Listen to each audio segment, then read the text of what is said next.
بسم اللہ الرحمن الرحیم السلام علیکم ورحمۃ اللہ وبرکاتہ۔ الحمد للہ رب العالمین والعاقبۃ للمتقین والصلاة والسلام علی اشرف الانبیاء والمرسلین وعلى آلہ واصحابہ الطیبین الطاہرین ومن تبعهم بإحسان إلى یوم الدین، اما بعد، قال اللہ تعالی فی القرآن المجید والفرقان الحمید، اعوذ باللہ من الشیطان الرجیم، بسم اللہ الرحمن الرحیم۔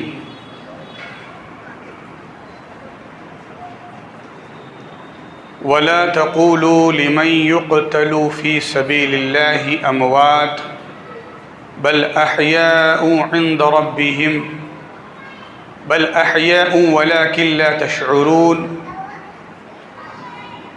صدق اللہ العظیم۔ وقال النبی صلی اللہ علیہ وسلم: ألا إن مثل أهل بيتي فيكم كسفينة نوح من ركب فيها نجا ومن تخلف عنها غرق وهلك، او كما قال علیہ الصلاۃ والسلام۔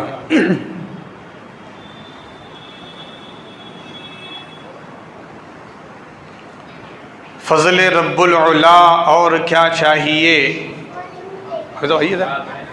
فضل رب العلا، ابھی تشریح لائیں،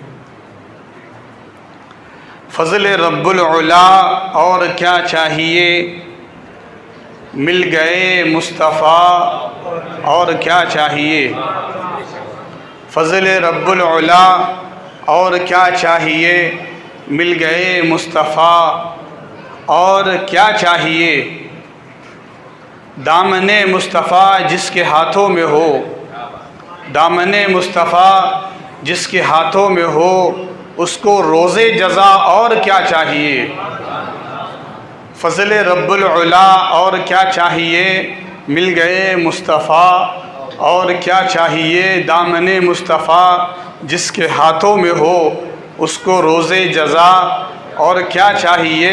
اور بھیک دے کر مجھے میرے سرکار نے، بھیک دے کر مجھے میرے سرکار نے مسکرا کر کہا اور کیا چاہیے، بھیک دے کر مجھے میرے سرکار نے مسکرا کر کہا اور کیا چاہیے، اور سبز گنبد نگاہوں میں رہنے لگا،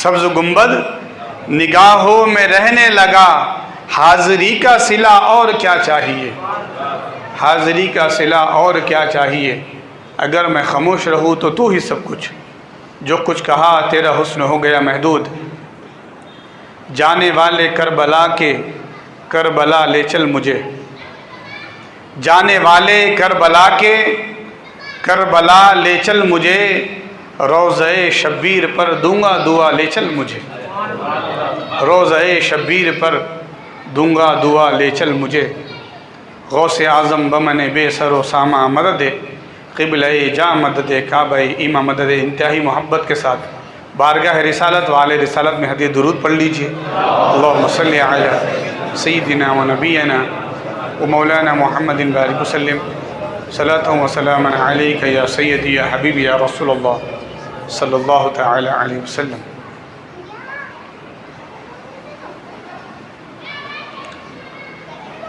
حاضرین، محرم الحرام کی آج شب عاشور میں یہ چوتھی مجلس ہے، اور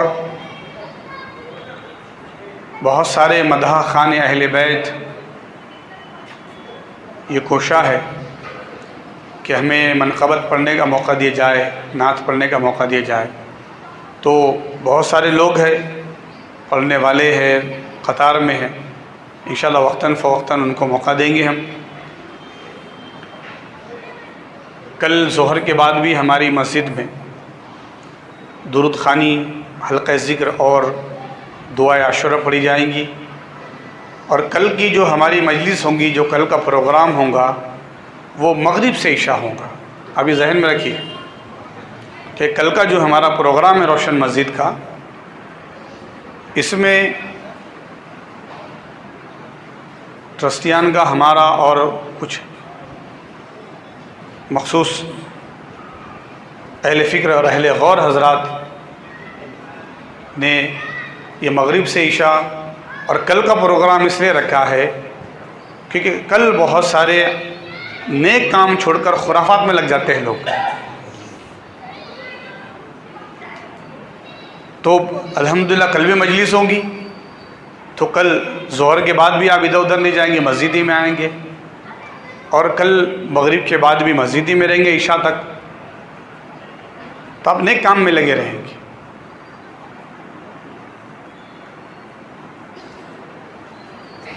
کل کی تاریخ بہت اہم تاریخ ہے، ہم اس کو بالکل ہلکے میں نہ لیں. ابتدائے آفرینش سے لے کر جب سے زمین کا بچھونا بچھوا ہے، اللہ پاک نے نبیوں کو بھیجا ہے زمین پر. تو آنے والے دنوں میں 10 محرم کو جب قیامت ہوگی، جتنے بھی اہم واقعات زمین پر رونما ہوئے وہ کل ہی کی تاریخ ہے، وہ کل ہی کا دن ہے 10 محرم الحرام. اور آپ اس کو ادھر ادھر خرافات میں، غلط چیزوں میں آپ اس کو خرچ کر دیں گے تو پھر خود اپنی زندگی میں انقلاب کب آئے گا، کب تبدیلی آئے گی؟ اس لیے کل کی تاریخ کو اور آج کی رات کو اہم جانتے ہوئے ہم آج کی رات کو بھی عبادت میں گزارے اور کل کے دن کو بھی عبادت میں گزارے. اور یہ بات تو یقینی ہے کہ اللہ پاک حضرت آدم کی دعا 300 سال کے بعد جب کل دعا قبول فرمائے اللہ پاک نے، نبی یعقوب یوسف علیہ السلام سے ملے کل کی تاریخ میں، تو ان نبیوں کے صدقے انشاءاللہ کل ہم ذکر کریں گے اس کا کل ظہر میں. تو جن جن اللہ پاک نے نبیوں کو پہ کرم فرمایا اور نبی کریم صلی اللہ علیہ وسلم کے نواسوں کو شہادت عظمیٰ سے نوازا، ان کے صدقے پروردگار ہمیں بھی کچھ عطا فرما. اب کیا عطا فرما؟ تو اللہ پاک سے وہ روشن دل مانگے، ہے نا، اس دل میں اسلام کی خاطر دھڑکنے والے جو ہے دھڑکنے مانگے، جذبے اور ولولے مانگے. جی تو سب رہے ہیں، زندگی تو سبھی گزار رہے ہیں، لیکن اللہ پاک سے وہ مانگے جو تڑپا کرتے تھے دین کی خاطر، اسلام کی خاطر، وہ امنگیں مانگے.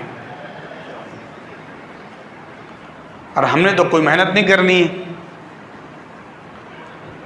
محنت تو ان لوگوں نے کر لی، مشقتیں ان لوگوں نے کی، پریشانیاں صعوبتیں ان لوگوں نے جھیلی. ہم اپنے امام کے نام سے شربت پی کے خوش ہو رہے ہیں، لیکن غور کریں امام ذی الحج سے نکلے ہوئے ہیں، مکہ مدینہ سے، اور پھر آپ امام آئے ہیں کوفہ میں، یہ کربلا میں، اور پیاسے ہیں آپ، نہر فرات پر پہرا ہے،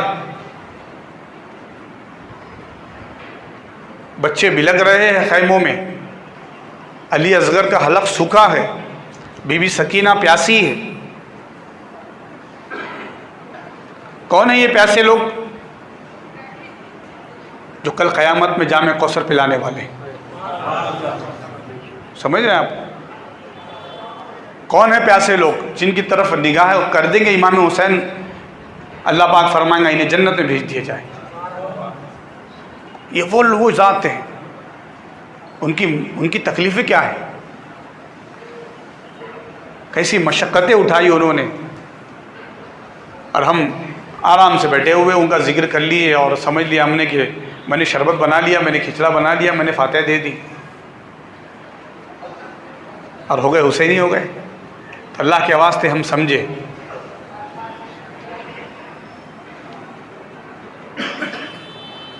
آج کا جو ہمارا عنوان ہے وہ ہے واقعہ کربلا، تاریخ کربلا. کربلا عراق کے اندر ایک علاقے کا نام ہے جس سے آپ سمجھ سکتے ہیں کرب و بلا، بلا کے معنی مصیبت، بلا کے معنی آزمائش، تکلیفیں، غم، اس کا نام ہی کربلا ہے۔ حدیث میں جو آیا طف، تو سے نام آیا طف، یقال له عرض، وہ کیا ہے؟ طف، قتل الحسین ہے نا، یا قتل الحسین فی میدان طف، جو حدیث کے الفاظ ہیں۔ اس شہادت کو اتنی عظمت اسی لیے حاصل ہے کہ شہادت کا تذکرہ جبریل امین آ کر حضور کے پاس کرتے کہ یا رسول اللہ آپ کا نواسہ شہید کر دیا جائے گا۔ نبی پاک صلی اللہ علیہ وسلم صحابہ سے ذکر کرتے ہیں سن 61 ہجری میں میرا نواسہ شہید کر دیا جائے گا، یعنی کہ حج کے مہینے میں 60 ہجری ختم ہوئی اور محرم کا مہینہ ہے، بس 61 ہجری شروع ہوگی۔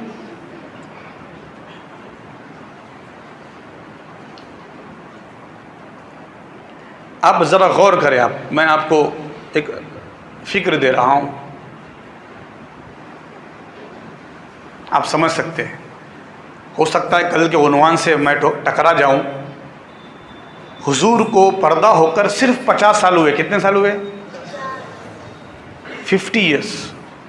حضور کو ابھی اس دنیا سے رخصت ہوئے 50 سال ہوئے، اور 50 سال کے بالکل بعد، یعنی 50 سال گزرے اور آپ کے نواسے جو ہے وہ میدان کربلا میں شہید کیے جا رہے ہیں۔ بہت زیادہ وقت نہیں گزرا ہے۔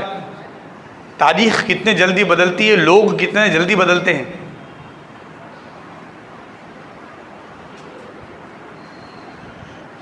اور جو خلافت کی جو ڈیوریشن ہے، جو خلافت کا ڈیوریشن ہے وہ اونلی 30 ایئرس، 30 سال۔ حضور اکرم صلی اللہ علیہ وسلم ہمارے پیارے نبی 12 ربیع الاول کو اس دنیا سے رخصت ہوئے، اسی دن تشریف لائے تھے، اسی تاریخ میں رخصت ہوئے، پیر کے دن۔ حضور اکرم صلی اللہ علیہ وسلم کے پردہ فرمانے کے بعد آپ کی نماز جنازہ نہیں پڑھی گئی، یعنی کسی نے پڑھایا نہیں۔ نماز جنازہ اسی لیے پڑھتے ہیں تاکہ میت کے لیے مغفرت کی دعا ہو۔ قبیلے آتے، لوگ آتے، معلوم ہوتا کہ سرکار کا پردہ ہو گیا، وصال ہو گیا، لوگ آتے آتے خود پڑھتے جاتے اور خود کی مغفرت کراتے جاتے۔ خوش نصیب ہے وہ جو آیا اور پڑھتا گیا، اس نے اپنے آپ کی بخشش کروا لی۔ نبی کریم صلی اللہ علیہ وسلم کو غسل مولا علی نے دیا، اور آپ کو گنبد جب خضرا دیکھتے ہیں وہاں بی بی عائشہ کا حجرہ ہے جو ریاض الجنہ ہے، نبی کریم صلی اللہ علیہ وسلم کو رکھ دیا گیا۔ بالاجماع مفسرین محدثین اس بات پر متفق ہے کہ جہاں سرکار آرام کر رہے ہیں، آپ کے جسم سے جو مٹی لگ رہی ہے اس کا مقام عرش سے اعلیٰ ہے، اس مٹی کا مقام عرش سے اعلیٰ ہے۔ نبی کریم صلی اللہ علیہ وسلم نے پردہ فرمایا، وصال فرمایا۔ صحابہ مسلمان پریشان، حیران، نت نئے فتنے اٹھنے لگے، کہنے لگے اب نبی چلے گئے تو دین بھی چلا گیا، اسلام ختم ہو گیا۔ صحابہ آپے سے باہر ہونے لگے، سنبھالنا مشکل تھا۔ ایسے وقت میں سب کو جمع کر کے حضرت ابو بکر صدیق رضی اللہ تعالیٰ عنہ مسجد نبوی میں لائے اور سورہ آل عمران کی ایک آیت سنائی، اعوذ باللہ من الشیطان الرجیم، بسم اللہ الرحمن الرحیم، وما محمد الا رسول قد خلت من قبلہ رسول۔ محمد صلی اللہ علیہ وسلم اللہ کے رسول ہیں، ان سے قبل بھی رسول ہوئے۔ افئن مات او قتل انقلبتم او قتل، اگر وہ انتقال کر جائے یعنی وفات پا جائے، او قتل یا شہید کر دی جائے، انقلبتم علی اعقابکم ومن ينقلب على عقبیہ فلن یضر اللہ شیئا۔ تو نبی کے پردہ فرمانے کے بعد اگر کوئی لرزا جائے اور دین سے ہٹنے لگے تو وہ اپنے آپ کا نقصان کرے گا، فلن یضر اللہ شیئا، اللہ کا کوئی نقصان نہ ہوگا، اور جو دین پر قائم رہے گا وسيجزي الله الشاکرین، اللہ پاک ان کو جزا دے گا۔ صحابہ کہتے ہیں ایسے وقت میں جب مسلمانوں کے قدم لڑکھڑا رہے تھے، ادھر ادھر لوگ بکھر گئے تھے، انہیں سمجھ میں نہیں آ رہا تھا کہ حضور کے وصال کے بعد، روح قفس انصری سے پرواز ہونے کے بعد کیا ہوگا، ہمارا کون والی ہے، ہمارا کون سہارا ہے۔ حضرت عمر کہتے ہیں جو کہے کہ نبی کا انتقال ہو گیا، نبی اس دنیا سے چلے گئے، سمجھ لے کہ وہ بھی دنیا سے چلا گیا، میری تلوار کا وہ سامنا کرے۔ حضرت عمر اتنے جلال میں تھے، کچھ صحابہ نکل گئے حضرت ابوبکر صدیق ممبر رسول پر کھڑے ہو کر جب یہ آیت پڑھنے لگے، صحابہ کہتے ہیں ہم محو حیرت تھے، ہم آنکھیں کھلے رہ کر دیکھ رہے تھے، کیا اب بھی آیت کا نزول ہو رہا ہے؟ نبی کے پردہ فرمانے کے بعد کیا اب بھی آیتیں اترتی ہیں؟ تو کہا نہیں، آپ نے کہا میں یہ وہ آیت سنا رہا ہوں جب 15 شوال کو احد کی جنگ ہوئی تھی اور اس میں یہ افواہ پھیلا دی گئی تھی کہ حضور شہید ہو گئے، حضور کے شبیہ حضرت مصعب بن عمیر جو ہم شبیہ تھے حضور کے طرح نظر آتے تھے، وہ شہید ہو گئے، تو کفار نے کیا واویلا مچا دیا کہ حضور شہید ہو گئے، شہید ہو گئے۔ تو صحابہ کچھ نکل گئے، کچھ شہید ہو گئے لڑ لڑ کر، آپے سے باہر ہو گئے تھے۔ تو اللہ پاک نے یہ آیت نازل فرمائی، اپنے آپ کو سنبھالنا ہے۔ حضرت ابوبکر صدیق نے سب کو سنبھالا۔ خلیفہ کون ہو؟ صحابہ کے اتفاق سے مسلمانوں کے خلیفہ حضرت ابوبکر صدیق رضی اللہ تعالیٰ عنہ ہوئے۔ حضرت ابوبکر صدیق رضی اللہ تعالیٰ عنہ نے چند سال خلافت کی، آپ بیماری کی وجہ سے آپ رخصت ہو گئے۔ آپ نے فرمایا تھا کہ میں جب انتقال کر جاؤں تو میری جنازے کو حضور کے روضے کے پاس رکھنا، اگر دروازہ کھل جائے تو دفن کرنا، ورنہ جنت البقیع میں میرا ٹھکانہ کر دینا۔ حضرت ابوبکر صدیق کا جنازہ تیار کیا گیا، حضور کے روضے کے پاس رکھا گیا، دروازہ کھل گیا اور آواز آئی حبیب کو حبیب کے پاس آنے دو، ادخلوا الحبیب الی الحبیب، کہ حبیب کو حبیب کے پاس آنے دو۔ سمجھ گیا سرکار کی طرف سے اشارہ ہو گیا ہے، حضرت ابوبکر صدیق کو پہلو میں لٹا دیا گیا۔ پھر صحابہ کا اتفاق ہوا، حضرت سیدنا عمر بن الخطاب رضی اللہ تعالیٰ عنہ بالاتفاق جلیل القدر صحابہ سے آپ مسلمانوں کی خلیفہ مقرر ہوئے۔ اور پھر جب خلیفہ مقرر ہوئے، آپ نے نظام حکومت سنبھالا، آپ نے تمام چیزوں کو منظم کیا، جیل کا نظام، پانی کا نظام، پوسٹل سروس، پبلک ٹریجری، اور یہ تمام چیزوں کا نظام آپ نے شروع کیا۔ آفیسز بنائے، کیبن بنائے، کون کس پوسٹ پہ ہوگا، پرنسپل ہوگا، پیون ہوگا، سب چیزیں آپ نے بنائی، کون ٹیچر ہوگا، مسافر خانے بنائے، سرائے خانے بنائے، نظام بنایا، حدیں جاری کی، قید میں رکھا لوگوں کو، پانی کا انتظام کیا، پانی الگ الگ علاقوں تک پہنچتا تھا، تو یہ سب نظام شروع کیا۔ حضرت عمر ابن خطاب رضی اللہ تعالیٰ عنہ نے، حضرت ابوبکر صدیق نے بھی، امہات المومنین حیات تھی، سب کے بھی سالانہ پیسے مقرر کیے تھے، تقریباً 10,000 درہم کے قریب۔ بی بی عائشہ بہت فقیہ تھی، بہت علم والی تھی، تو 12,000 درہم آپ نے مقرر کیا تھا، اور جب بھی کوئی تحفے آتے تھے بی بی عائشہ کے پاس آپ دیا کرتے تھے۔ انتقال جب آپ کے اوپر وار کیا گیا 26-27 ذی الحجہ کو، تو آپ کو پتہ چل گیا تھا کہ میں چند دنوں میں رخصت ہو جاؤں گا، تو ماں عائشہ کی بارگاہ میں عرض کی کہ یا ماں عائشہ، بے شک میرا ٹھکانہ جنت البقیع میں ہے، سرکار جہاں آرام کر رہے ہیں وہ آپ کا گھر ہے، ابو بکر آپ کے والد ہے، اگر آپ پسند کرو گی تو مجھے انتقال کے بعد اس گھر میں رکھا جائے، اس لیے کہ آپ پر منحصر ہے، وہ گھر آپ کا ہے۔ بی بی عائشہ رضی اللہ تعالیٰ فرماتی ہے کہ اے عمر بن خطاب، آپ نے جتنے بھی سال حکومت خلافت کی، آپ بہت اچھے سے میرے ساتھ پیش آئے، اور آپ کا مقام بہت بلند ہے، اعلیٰ ہے، میں نے اپنے لیے جو جگہ اٹھا رکھی تھی اب وہ مقام آپ کو دیتی ہوں۔ اور حضرت عمر بن خطاب رضی اللہ عنہ کو روضہ رسول میں رکھا گیا، یہ حضرت عائشہ کی اجازت پر۔ اور پھر ماں عائشہ جب سن 60 ہجری میں پردہ ہوئی تو آپ کو جنت البقیع میں رکھا گیا ہے۔ حضرت عمر بن خطاب رضی اللہ تعالیٰ عنہ کے شہادت کے بعد مسلمانوں کے بالاتفاق امیر حضرت سیدنا عثمان بن عفان رضی اللہ تعالیٰ عنہ ہوئے۔ حضرت عثمان غنی رضی اللہ تعالیٰ عنہ نہایت نرم شفیق، حضرت عمر نہایت جلالی، یعنی کوئی سچ بولنے کو بھی ڈرا کرتا تھا حضرت عمر کے سامنے کہ پتہ نہیں میں بولنے میں غلطی نہ کر جاؤں۔ اب آپ بولیں گے یہ کیسی بات ہے؟ جی ہاں، ایک مرتبہ اللہ کے رسول صلی اللہ علیہ وسلم نے اپنے صحابہ کے درمیان فرمایا، من قال لا الہ الا اللہ فتح دخل الجنہ، بخاری شریف کی حدیث ہے، جس نے کہا لا الہ الا اللہ وہ جنت میں داخل ہو گیا۔ حضرت ابو ہریرہ بیٹھے ہوئے کہا یا رسول اللہ جو کہیں گا لا الہ الا اللہ جنت میں داخل ہو جائے گا؟ کہاں؟ کہ یا رسول اللہ یہ عوام میں خوشخبری دے دوں؟ آقا نے فرمایا جا کے بول دو کہ جس نے لا الہ الا اللہ کہہ دیا جنت میں داخل ہو گیا۔ کہ یا رسول اللہ لوگ پوچھیں گے اس کی دلیل کیا ہے؟ تو آقا نے اشارہ کر دیا میری نالین لے کے جاؤ۔ تو حضور کی نالین لیا اور سینے سے لگائے، بھاگ رہے ہیں اور کہہ رہے ہیں کہ جس نے کہا لا الہ الا اللہ جنت میں داخل ہو گیا، جس نے کہا لا الہ الا اللہ جنت میں داخل ہو گیا۔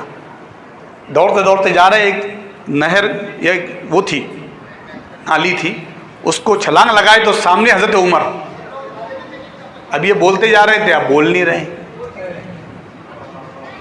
حضرت عمر نے فرمایا اتنا خوشی خوشی کہاں جا رہے ہو؟ تو کہا سرکار کی ایک حدیث سب کو بولے جا رہا ہوں۔ کیا ہے؟ کہا جو کہا لا الہ الا اللہ وہ جنت میں داخل ہو گیا۔ تو فرمایا اس کی دلیل ہے؟ تو کہا یہ نالین ہے سرکار کی۔ آپ نے کہا واپس چلو۔ اب حضرت ابو ہریرہ ہمت نہیں کی، کہا سرکار نے فرمایا میں اعلان کر رہا ہوں۔ کہا چلو واپس میں سرکار کے پاس چلتے ہیں۔ حضرت ابو ہریرہ کو حضرت عمر ساتھ لے آئے اور کہا یا رسول اللہ یہ اعلان کرتے پھر رہے ہیں، آقا یقیناً یہ آپ کا مجدہ ہے، یا رسول اللہ یہ خوشخبری آپ سنا رہے ہیں، جو پڑھ لے وہ جنتی ہے۔ کہا یا رسول اللہ یہ جب سن لیں گے لوگ تو پھر وہ کلمہ پڑھ کر پھر وہ سب نمازیں چھوڑ دیں گے، عبادتیں چھوڑ دیں گے، سب کچھ چھوڑ دیں گے۔ آقا نے فرمایا ابو ہریرہ یہ تمہارے پاس ایک راز ہے، جب موقع آئے گا جب کھولنا۔ تو حضرت ابو ہریرہ رضی اللہ تعالیٰ عنہ نے کئی ایسی باتیں تھی جو راز رکھی تھی، مخفی رکھی تھی۔ اس میں سے ایک یہ حدیث ہے اور دوسری ایک اور حدیث ہے جس کے حوالے سے سیدنا ابو ہریرہ فرماتے ہیں کہ میں نے آقا سے سنا ہے، آقا فرماتے ہیں جو میں نے لوگوں کو بیان نہیں کیا، ان حدیث میں سے یہ حدیث ہے کہ آقا نے فرمایا کہ سن 60 ہجری کے بعد دور لونڈوں کا ہوگا، منبر رسول پر لوگ بندر کی طرح ناچیں گے، بے ادبی ہوں گی، مسجد کی پامالی ہوں گی، شراب عام ہو جائیں گی، مجرے ہوں گے۔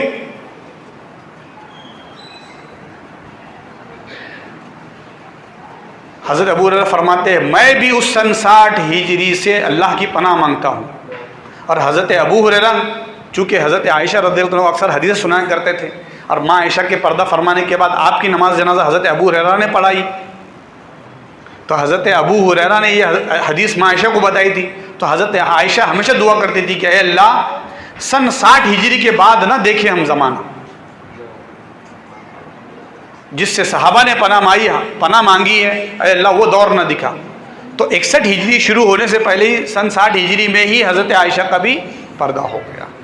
حضرت عثمان غنی شہید ہوئے، آپس میں حضرت عثمان غنی بہت نرم تھے، لوگوں نے آپ کی نرمی کا فائدہ اٹھاتے ہوئے آپ کا محاصرہ کیا۔ 40 دن تک حضرت سیدنا عثمان غنی رضی اللہ عنہ کے گھر پر پہرا تھا، پانی بند کھانا بند تھا۔ ایسی سخت حالت میں آپ شہید کیے گئے، آپ کو جنت البقیع میں دفن کیا گیا۔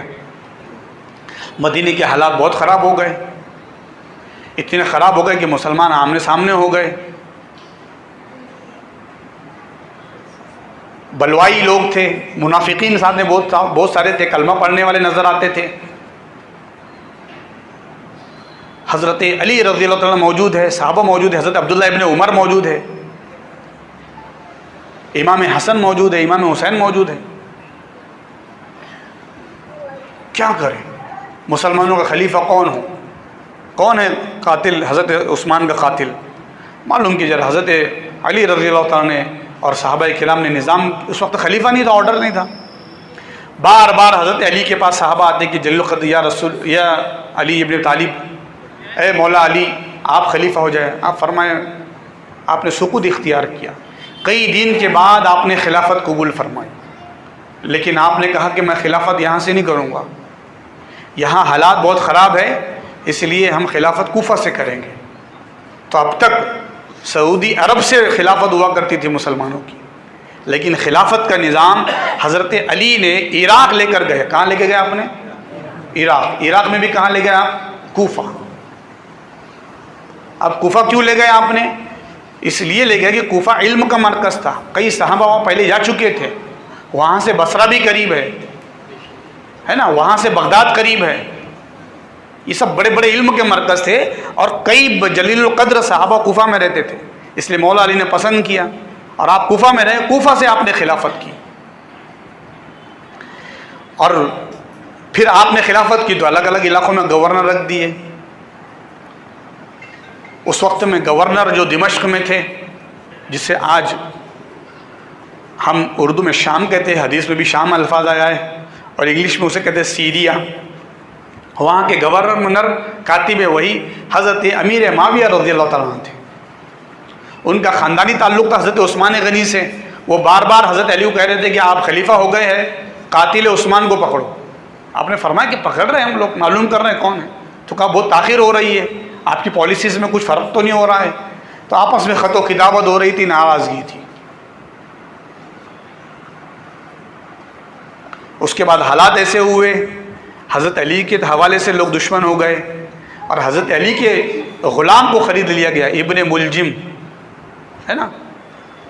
آپ تاریخ پڑھیں گے تو حیرت کریں گے آپ.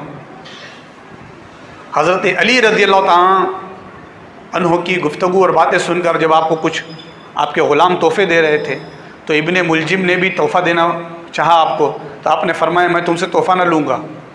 وہ کیا تحفے میں دے رہا تھا آپ کو؟ تلوار. مولا علی نے فرمایا کہ یہ تلوار تو میرا ہی کام کریں گے, تم مجھے ہی تحفے میں دے رہے ہو. تو رونے لگا, کہ مجھے میرے ہاتھ کاٹ دو. کا نہیں, تمہارے ہاتھ نہیں کاٹیں گے, جاؤ. ابن ملجم کسی خاتون کے عشق میں گرفتار ہو کر عشق میں اس کے گرفتار کیا گیا, اور مولا علی کو شہید کرایا گیا. کوفہ کی جامع مسجد میں حضرت علی رضی اللہ عنہ پر وار کیا گیا. اللہ اکبر. حضرت علی جب شہید ہو رہے تھے, فجر کی نماز میں آپ پر وار کیا گیا. صبح کا سورج طلوع ہوا, آپ سورج سے مخاطب ہوتے اور کہتے اے سورج, تجھے یاد بھی ہے کبھی تو نے علی کو سوتے ہوئے دیکھا ہے؟ مولا علی اتنی نماز کے پابند تھے, کبھی آپ نے نماز ترک نہیں کی, چھوڑی نہیں آپ نے نماز. ایک نماز چھوٹ رہی تھی تو آپ رو رہے تھے. آقا نے فرمایا علی کیوں رو رہے ہو, کیا بات ہے؟ تو کہا یا رسول اللہ سورج کو ڈوبتے ہوئے دیکھ رہا ہوں. تو آقا نے فرمایا تم نے عصر کی نماز ادا نہیں کی؟ کہا یا رسول اللہ آپ آئے اور آپ کی خدمت میں لگ گیا. آقا کبھی سورج کو دیکھتا ہوں, اور کبھی سورج جس سے روشنی پایا ہے اس چمکتے مہتاب کو دیکھتا ہوں. آقا فوراً اٹھ گئے, اور آقا نے دعا کی کہ اے اللہ, علی نے نماز عصر ادا نہیں کی ہے, سورج کو لوٹا دے. ڈوبتا ہوا سورج زمانے نے دیکھا ہے کہ لوٹا ہے, مولا علی نے عصر کی نماز ادا کی. تو آپ نماز کو ترک کرنے والے نہیں تھے. نماز فجر میں آپ پر وار کیا گیا. حضرت علی رضی اللہ عنہ کی شہادت کے بعد بالاتفاق صحابہ کے حضرت حسن مجتبی رضی اللہ تعالیٰ عنہ مسلمانوں کے خلیفہ ہوئے, اور صرف 6 مہینے آپ نے خلافت کی. حضرت علی کی شہادت کے بعد کون خلیفہ ہوئے؟ امام حسن المجتبی, مولا علی کے بڑے شہزادے. حضرت امیر معاویہ بار بار یہ کہہ رہے تھے کہ عثمان کے قاتل کو پکڑو.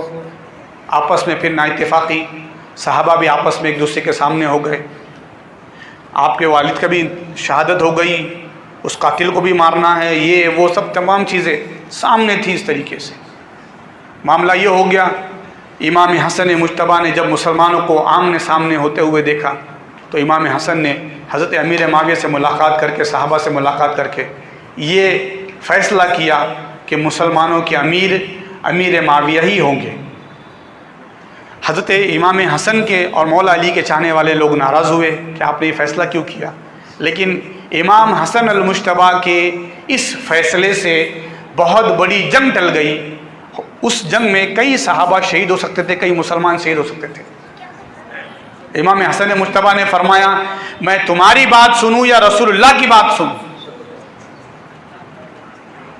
آپ لوگ کہہ رہے ہیں کہ ان سے معاہدہ نہ کرو, آپ کہہ رہے ہیں کہ کمپرمائز مت کرو. میں آپ لوگوں کی بات سنوں کہ سرکار کی اس حدیث کو پیش نظر رکھوں کہ آقا نے فرمایا میرا بیٹا حسن منبر رسول پر مسجد نبوی میں آقا نے فرمایا میرا بیٹا, یہ بڑا بیٹا حسن امت میں ایک بڑے فتنے کو ٹالے گا. اور امام حسن نے ایک بڑے فتنے کو ٹالا. 6 مہینے آپ خلافت کیے اور مکمل 6 مہینے میں یہ 6 مہینے اور اس سے پہلے 29.5 سال 30 سال مسلمانوں کی خلافت تھی. اب خلافت ختم ہو گئی. حضرت امیر معاویہ رضی اللہ تعالیٰ عنہ مسلمانوں کے امیر ہوئے. ان کے وصال کے بعد، ان کے انتقال کے بعد یزید کھڑا ہوا دمشق سے اور اس نے کہا اب مسلمانوں کا امیر میں ہوں. خط و خطابت ہوئی. کئی لوگوں نے کہا کہ ابھی صحابہ کا اجماع نہیں ہوا ہے، تو کہا میرے باپ امیر تھے تو میں بھی امیر ہوں. سمجھ میں آیا آپ کو؟ تو رسول کریم صلی اللہ علیہ وسلم نے جو تعلیم فرمائی تھی اور جو فرمایا تھا کہ یہ جو پیریڈ ہوگا، یہ جو دور ہوگا، یہ سنہرا دور ہوگا، وہ میری خلافت اور میرے خلفاء کی خلافت کا ہوگا. یعنی میرے صحابہ جو خلفاء ہوں گے وہ خلافت. لیکن جو دور آ گیا اب، وہ صحابہ کا اجماع نہیں ہوا تھا، بلکہ کیا ہو گیا تھا؟ بلکہ اپنے باپ کے بعد خود کا اعلان کر دینا. اب خلافت ملوکیت میں بدل چکی تھی. اب خلافت نہیں تھی، بادشاہت میں ہو گئی تھی کہ باپ کے بعد بیٹا، پھر اس کا بیٹا، پھر اس کا بیٹا. اب جب یہ بات معلوم ہو، یہ ہو گیا، یزید نے خط لکھا مدینے کے حاکم کی طرف کہ میں بیعت لینا شروع کر رہا ہوں. اے حاکم مدینہ، تم بھی عبداللہ ابن عمر، عبداللہ بن زبیر اور امام حسین ان کی شہادت، ان کی جو ہے بیعت لینا شروع کر دو. تو جب وہ خط آیا اور جب خط اس نے پڑھ کے سنایا، صحابہ کو بلایا، تو امام حسین نے کہا کہ بھئی ہم کیسے بیعت کریں گے جب بالاتفاق صحابہ کی اجماع نہیں ہوا اس شخص پر. اور یہ بات خط ہم کو کیوں بھیج رہا ہے؟ وہ اعلان کیوں نہیں کرتا؟ سب میں اعلان کرے کہ جو لوگ بیعت کرنا چاہتے بیعت ہو جاؤ، تو سب اتفاق سے بیعت ہوتے تھے. ایسا چاپلوسی سے ایک ایک کو خط بھیج کے بیعت کرنا، یہ کیا بات ہے؟ سمجھ رہے ہیں آپ؟ یعنی حاکم مدینہ کو یا جو علاقے کے حاکم ہیں ان کو خط لکھ کے بھیجنا کہ ان لوگوں سے بیعت لے لو، تاکہ لوگ سب سرنڈر ہو جائے کہ امام حسین نے بیعت لے لی، اب ہم بھی بیعت لے لیں گے جب امام حسین نے لے لی. تو یہاں تک کہ امام حسین رضی اللہ تعالیٰ عنہ کو حاکم مدینہ کے طرف خط آتے تھے کہ ایک تو بیعت کر لو یا پھر جنگ ہو جائے یا پھر ان کو قتل کر دو معاذ اللہ، ان کے سر بھیج دو. یعنی اتنا سخت آرڈر اس نے دے دیا تھا یزید نے کہ بیعت لو. لوگ کہتے کہ بیعت کے لیے نہیں کہا اور یہ نہیں کہا. آپ غور بھی تو کریں نا. آپ اس کو سیاست کی جنگ کا پہلو دیتے ہیں اور اس کو کہتے ہیں کہ یزید حق پر تھا. ارے جب خلافت جب کہتے ہیں کہ خلافت کہتے کسے ہیں؟ بالاتفاق صحابہ کے جب طے ہو کہ کون خلیفہ ہو تو بالاتفاق جب ہوتا ہے تو سب بیعت کر لیتے ہیں. یہاں کیوں بولنا پڑ رہا ہے کہ میری بیعت کرو، میری بیعت کرو؟ معلوم ہو کہ کچھ کرپشن ہے، آدمی کرپٹڈ ہے، آدمی دھوکہ کر رہا ہے، جبھی تو اس طریقے سے خفیہ مہم چلا رہا ہے. حاکم مدینہ اس وقت نیک تھا. اس نے کہا کہ امام یہ اس طریقے سے خط آ رہے ہیں. آپ نے فرمایا ٹھیک ہے میں معاملات کو دیکھتا ہوں، اور گفتگو ہوں گی، بحث ہوں گی. کوفہ والوں کے خط آ رہے تھے کہ کوفہ میں بھی جو ہے امام حسین اہل بیت کے چاہنے والے، اس لیے کہ مولا علی وہی تھے. جب خط آئے تو امام مسلم بن عقیل جو چچا زاد بھائی ہے امام حسین کے، ان کو حالات دیکھنے کے لیے حضرت امام حسین نے بھیجا ہے کوفہ. تو آپ جانتے ہیں مدینہ سے کوفہ کتنے دور ہے؟ کافی دور ہے. حضرت مسلم بن عقیل کوفہ آئے. جیسے ہی حضرت مسلم بن عقیل کوفہ آنا تھا، شاندار کوفہ والوں نے استقبال کیا آپ کا، زبردست ویلکم کیا آپ کا. آپ کا استقبال کیا گیا، آپ سے لوگ بیعت ہوتے رہے. اس لیے کہ حضرت مسلم بن عقیل فرما رہے تھے کہ تم میرے ہاتھ سے بیعت ہو رہے ہو، یہ میرے ہاتھ نہیں ہے بلکہ حسین کے ہاتھ ہے، یہ نواز رسول کے ہاتھ ہے. آپ حیرت کریں گے مسلمانوں، حضرت امام مسلم بن عقیل کے ساتھ جوک در جوک لوگ اتنے ساتھ ہوتے گئے کہ بیک وقت آپ کے پیچھے لوگ نماز پڑھ رہے تھے. کتنے لوگ؟ 40 ہزار لوگ نماز پڑھ رہے تھے آپ کے پیچھے. اب کچھ لوگ یزید کے ساتھ میں کچھ لوگ تھے، جب انہوں نے دیکھا کہ نواز رسول آئے یہاں پہ اور آل نبی آئے ہوئے، ان کے ساتھ اتنے ہزار لوگ، فوراً دمشق انہوں نے خط لکھا کہ یہاں کے جو حاکم ہے وہ بہت نرم دل ہے اور وہ ان کے تعلق سے محبت رکھتے ہیں دل میں. پھر کیا کیا اس نے، یزید نے ابن زیاد کو بھیجا فوراً. آپ سن کر حیرت کریں گے، تاریخ بھی دیکھیں گے. میں بہت ساری تاریخ کا مطالعہ کر کے بہت ساری لفاظی اور واقع نگاری نہیں کر رہا ہوں، حقیقت بتا رہا ہوں کہ مسلم بن عقیل رضی اللہ تعالیٰ نے جب دیکھا کہ میرے پیچھے 40 ہزار لوگ پڑھ رہے ہیں، اتنے لوگ ہیں، تو پھر امام حسین آ جائے تو سب ساتھ میں ہو جائیں گے. تو امام کے ساتھ تو سب ہوں گے کیونکہ نواز رسول ہے، شہزاد رسول ہے. خط لکھ کر کے آپ تشریف لے آئیے، فوراً نکل جائیے مدینے سے. آپ جیسے یہ خط جانا تھا، ادھر کچھ یزید کے جاسوسوں نے بھی خط بھیجا دمشق کو، سیریا کو، کہ ادھر حالات خراب ہو رہے ہیں ہمارے حالات، ہمارے معاملات کے حوالے سے، اور آل نبی کے ساتھ لوگ ہوتے جا رہے ہیں، اور تم نے جو بیعت کا اعلان کیا ہے اور تمہارے اپنی عمارت کا اعلان کیا ہے، سب تو ختم ہو جائے گا. جب یہاں پہ آل نبی آ جائیں گے تو سب کچھ معاملہ درم برم ہو جائے گا. تو کہا حاکم مدینہ، حاکم کوفہ کیا کر رہے ہیں؟ تو کہا وہ تو محبت رکھتے ہیں اہل بیت کی. فوراً چینج. آپ حیرت کریں گے اتنی اسپیڈ سے دمشق سے ابن زیاد مقرر کیا گیا کوفہ کا حاکم کہ اس نے آتے ہی سب سے پہلے حضرت مسلم بن عقیل کو شہید کر دیا.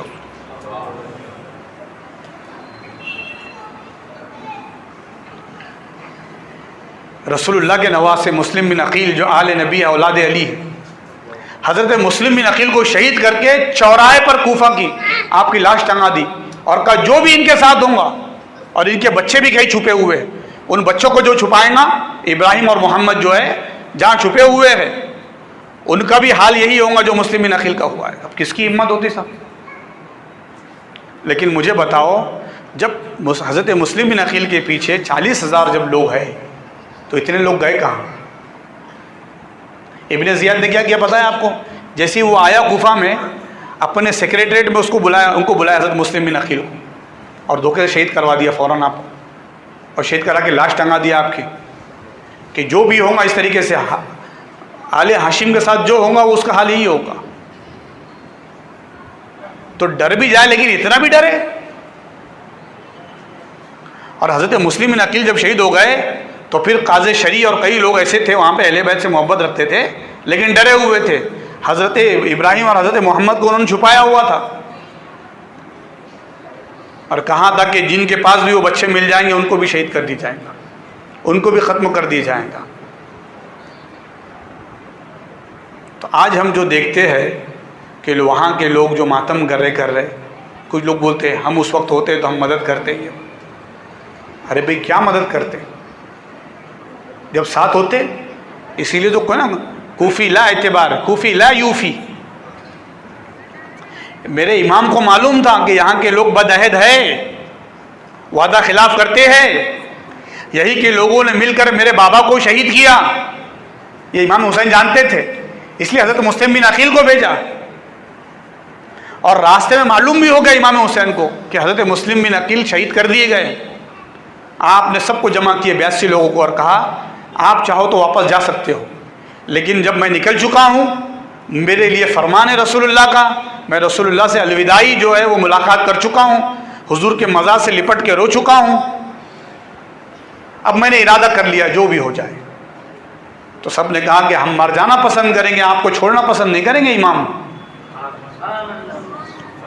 کوئی ایک شخص بھی نہیں گیا امام کے ساتھ سے. اب حضرت مسلم بن عقیل شہید ہو گئے، ان کے بچوں کو شہید کر دیا گیا، حالات بہت خراب ہو گئے کوفہ کے اندر.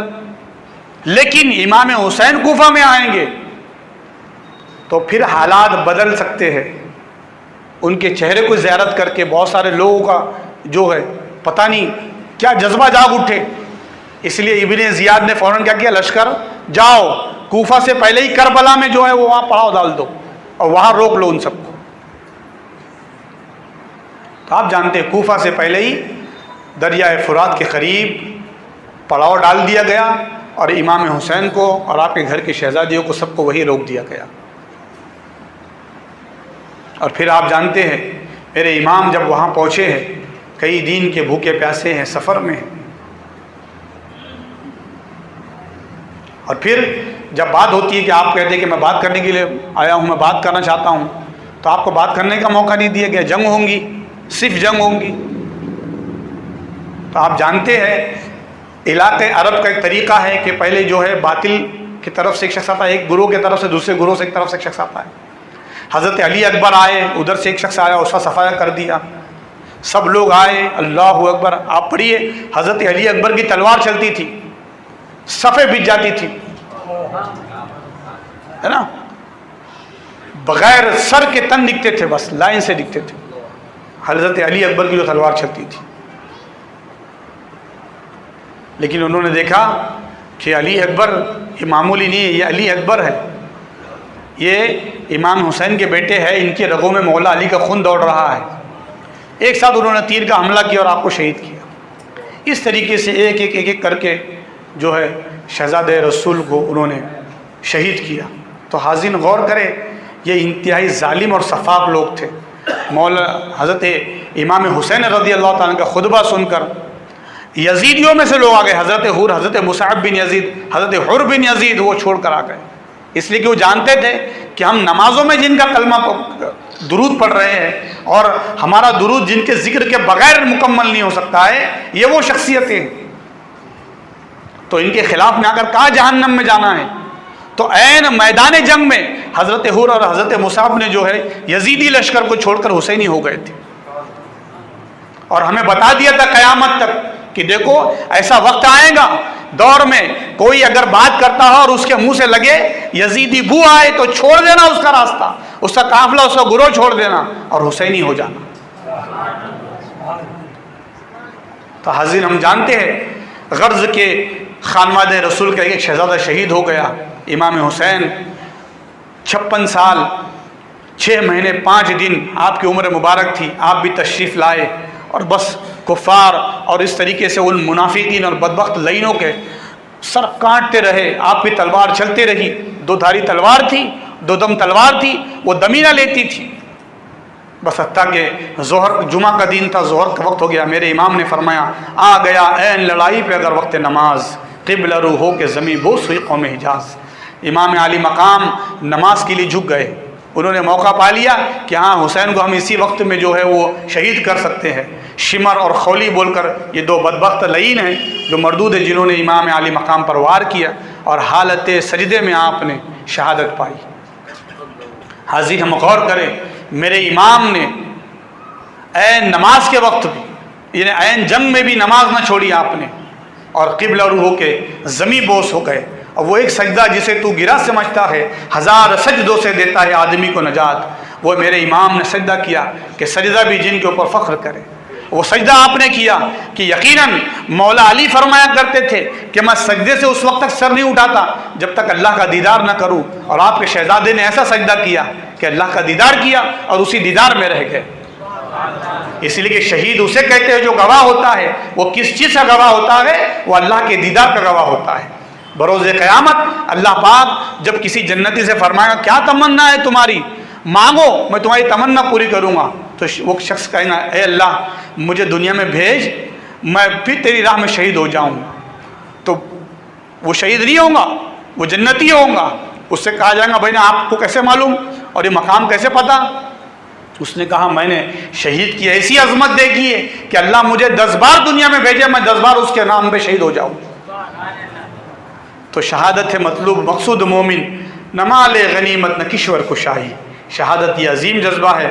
میرے امام نے اسلام کے خاطر، دین کے خاطر اپنے گھر والوں کو پیش کیا اللہ کی بارگاہ میں، خود بھی پیش ہو گئے اور ہمیشہ ہمیشہ کے لیے زندہ و جاوید ہو گئے۔